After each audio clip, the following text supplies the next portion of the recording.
تاته خو جایز دی په شریعت کې یو نظر چې رشته کوي ته به یې ووینې هغه وی ټیک ده چې کله خپله لور ولیږله نو عمر فاروق رضی الله تعالی عنہ د حیا د وجې نه د هغې خپو ته ګوري بره ورته نشي کتلی خو هغې کې هم داسې حیا وه چې کور ته راغله علي رضی الله تعالی عنہ ته وی که عمر رضی الله تعالی عنہ خلیفه نه وی نو ما به دې سترګې ایستلې وی ولې وی نن یې زما خپو ته کتل وی دا هغه ته اجازت و دا ته ما د رشتې دپاره لیږلې وی هغه تا سره رشته کول خو هغه ډېر حیادار دی هغه تا ته مخ ته نشو کتلی هغه تا ته مخ ته نشو کتلی ځکه یې درته خپو ته کتل حیا ډېر لوی صفت دی حیا ډېر لوی صفت دی نن سبا حیا ختمېدو واله ده او د دې موبایل د لاسه حیا ختمېدو واله د دې موبایل د لاسه به حیا ختمېږي بس رو حیا ورکېدو واله بس چې واړه موبایل وګوري او ټیک ټاک یې وګوري د زنانه وجود وګوري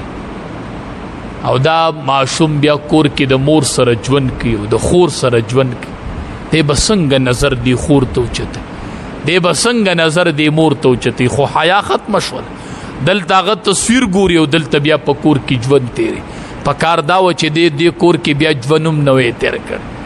ډېر ښکلی د حیا او د پاک دامنۍ یو دور بیا عثمان رضی الله تعالی عنہ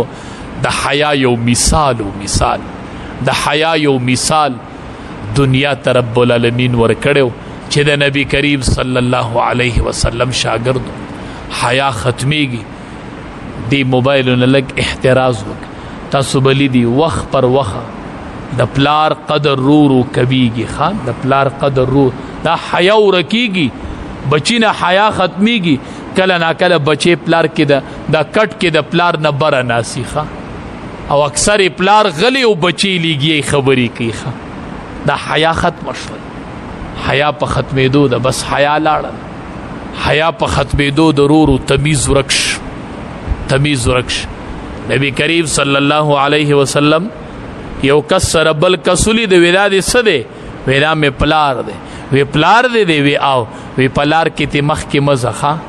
او مخ کې تی کینم مخه او په نوم باندې هم مرابله په نومي مرابله پلار کې تی نه مخ کې مزه مخ کې تی نه کینم ځکه چې دا ستا پلار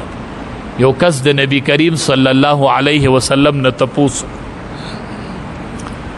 تپوس تینه کې وی د الله حبیب سخت ګرمي وه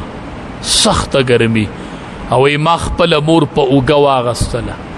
او 6 میله مې مور ووړله 6 میله مې مور په اوږه باندې ووړله او په داسې سخت شګلنه ځمکه باندې روان ومه داسې سخته ګرمي